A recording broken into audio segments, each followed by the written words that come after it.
Hello world! I'm going to say something that sounds insane. Python isn't real. JavaScript isn't real. Java, C++, Rust, none of them. Your CPU has never seen a single line of code you've ever written. It can't read Python. It can't read English. It can't read anything that looks like a programming language. Everything you write is a translation. Translation of a translation of a translation. And underneath all of it, at the very bottom, there's a piece of silicon the size of your fingernail that does exactly one thing. Moves numbers around. And that's it. 5 billion times a second on a chip with 20 billion transistors. Every app, every game, every model, every website you ever use, all of it is a tower of lies built on top of one machine that only knows how to move numbers. Today, we tear that tower apart, layer by layer. By the end of this video, you'll have written a Python function, watched it become bytecode, watch the bytecode become assembly, and watch the assembly become the actual electrical signals that fire inside the CPU. And then, the part nobody tells you, we'll talk about why this matters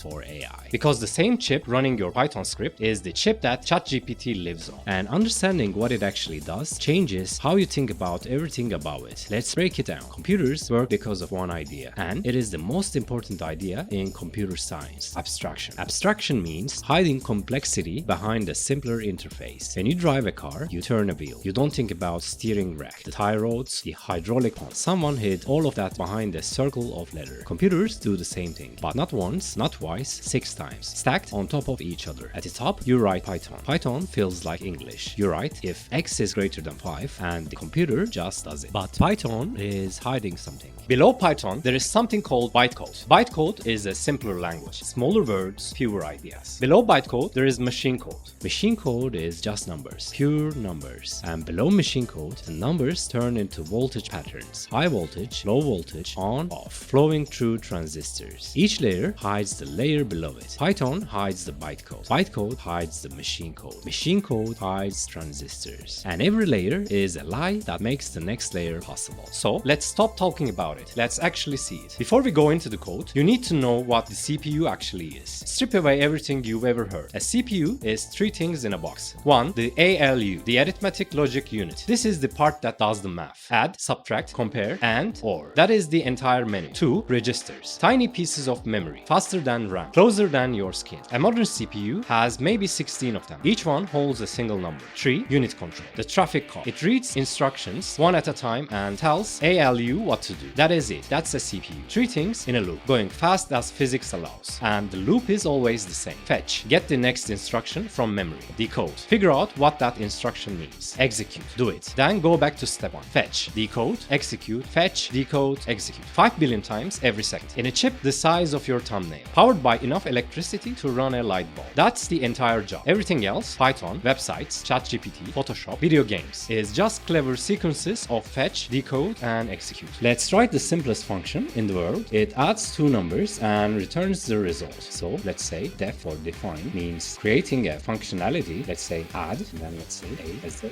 b as the second one, and then let's go ahead and say result equals a plus b. Finally, let's say return result.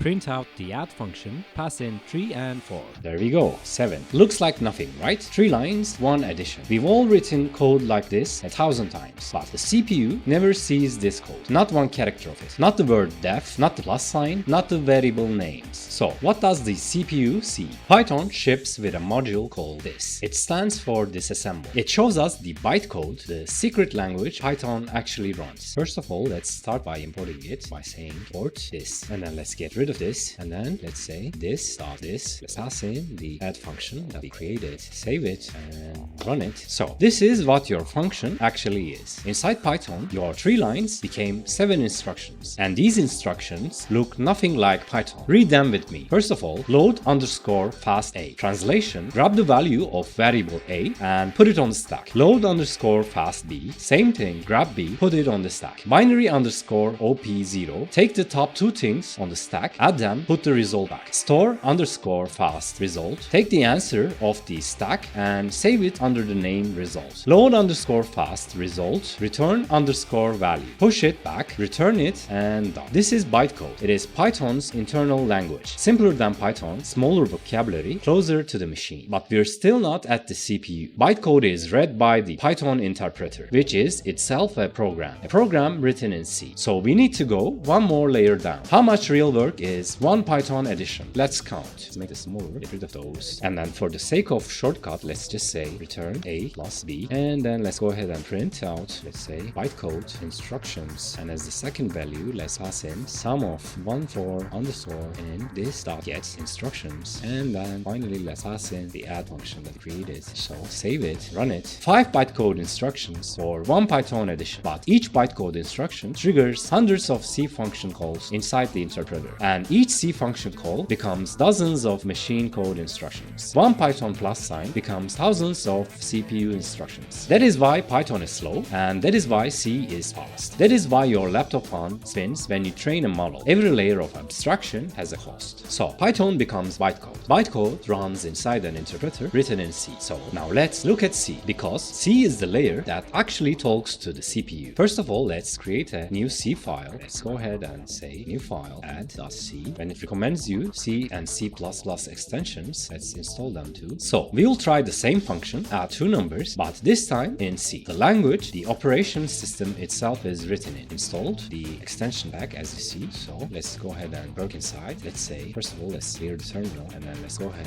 and write a C code. Let's say int add, pass in int a. Secondly, let's pass in int b. Square brackets, let's say return a plus b. The same logic. This will not run on its own. We need a compiler, a program that turns C into the language the CPU speaks. We will use GCC, but here's the move. Instead of compiling all the way down to a binary, we'll stop one step short. We'll ask GCC to give us assembly code. Assembly is the language right above machine code. It is machine code with names instead of numbers. It is the closest thing to the CPU you can read with your eyes. So let's work inside the terminal. We set GCC-O2 for optimization and -S to stop at assembly, and -O for output, file name.s for assembly, and C. Secondly, cat and S. Okay, so the output looks busy at first, but most of it is bookkeeping the compiler as. Lines starting with a dot are labels and metadata. The CPU never runs them. Let me show you the only part that matters. 3 lines. The first one, add, that's just a label and name. The CPU sees the next two, LIA, RDI, RSI, EAX. Translation is, take the number in register RDI, add the number in register RSI, put the answer in register EAX. Ret means return.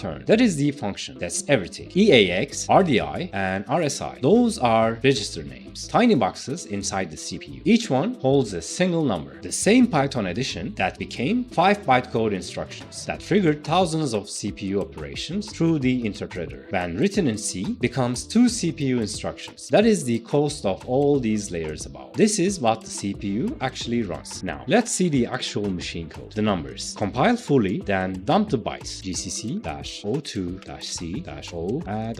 add.c, and then let's say obj-dump-d add.o. Look at the left column. These are the actual bytes, hexadecimal numbers sitting in your computer's memory right now, waiting to be fed to the CPU. First line, F3, 0F, 1E, FA is a security marker the operating system adds to the start of every function. Modern stuff. Ignore it. The CPU runs it but doesn't do any real work. It is this one. The actual function is the next 2 lines, 8D, 04, 37, 3 bytes. This means add these registers together, store it in the result. This is your plus sign in 3 bytes. C3, 1 byte, that means return. 4 bytes. That is your function. That is what becomes electricity inside the CPU. Python wrote 3 lines. The CPU sees 4 bytes. Everything in between, Python, bytecode, the interpreter, C, assembly, is humans lying to humans. So we don't have to think about 4 bytes. So now we are at the bottom, and here's what happens when those 4 bytes meet the CPU. The control unit fetches 8D from memory. That single byte tells the CPU what kind of instruction is coming. It is like the first letter of a word. Then it fetches 04, then 37. Now the control unit knows the full instruction. It decodes. It says, this is an add. Source registers are RDA and RSA. Destination is EAX. It sends a signal to ALU. The ALU pulls the values from RDA and RSA, adds them in one cycle, writes the result back to EAX. Then it fetches C3, the return instruction, and the function is over. The entire entire process, from Python interpreter handling over the work to answer being available in a register. It takes about a billionth of a second, and the CPU does this 5 billion times every second, while you're idle, while you're typing, while you're sleeping with your laptop closed. Fetch, decode, execute. Again, fetch, decode, execute. The entire universe of software is built on this loop. So why does any of this matter? Why am I telling you about transistors and assembly on a channel about computer science and AI? Because the moment you understand the CPU, you understand something deep about ChatGPT. When GPT generates a sentence, it isn't thinking, it isn't reasoning the way you reason. It is running through a network of numbers, multiplying matrices, adding biases, running activation functions. And every single one of those operations comes down to the same thing the CPU does for your Python code. Add, multiply, compare, move. There is nothing magical inside an AI model. There's no spark, no spirit, no miracle. Just the tower of abstractions. PyTorch, CUDA, machine code, transistors, doing fetch, decode, execute. Billions of times a second. On numbers that humans decided meant something. That is the whole secret. That's the whole industry, and that is the whole revolution. A piece of silicon the size of your fingernail, moving numbers around 5 billion times a second. Next video, we go up one floor. We talk about memory, where your variables actually live, why some die when your function ends and some don't, and why this is the layer that crashes more programs than any other. If this changed how you see your code, hit subscribe. I'm Hex1000, Logic Behind the Code, signing out.